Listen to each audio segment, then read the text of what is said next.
வாடா போடா என்று பேசுறீங்களா? இப்ப நாங்க வந்து வாடா போடா சீமானே அப்படி நாங்க பேசினா அவர்கள் ஏற்றுக்கொள்வார்களா?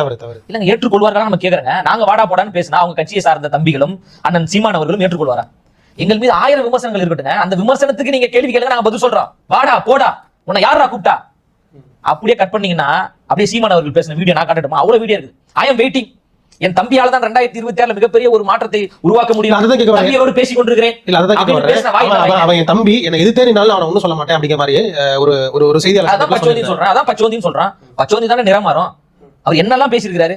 கேப்டன் விஜயகாந்த் அவர்களை குறித்து இப்ப வந்து ரொம்ப பெருமையா பேசுறாரு. கடந்த காலங்களில் அவர் எப்படி பேசினாரு? அவ்வளவு உரிமையில பேசினார், அவ்வளவு ஆபாசமா பேசுறாரு. கால் கட்டவர சமம் கிடையாது அப்படின்னு பேசினவர் தானே திரு சீமான் அவர்கள். பேசினதாங்க சொல்றேன், நான் இல்லாதது எதுவுமே சொல்லலைங்க. சீமான் அவர்கள் வந்து பேசாத மணி வந்து பேசுறாரு அப்படிலாம் கிடையாது. அவர் என்ன பேசினாரோ அதை நான் அப்படியே சொல்றேன். வெற்றிடம் இருக்குன்னு சொல்றீங்க. சுடுகாட்டுல கூட தான் வெற்றிடம் இருக்கு. அங்க போய் ரஜினிகாந்த் போய் படுக்க சொல்லுங்க சொன்னாரா இல்லையா? ஆனா இன்னைக்கு என்ன சொல்றாரு? ரஜினிகாந்த் தான் நம்பர் 1 சூப்பர் ஸ்டார்.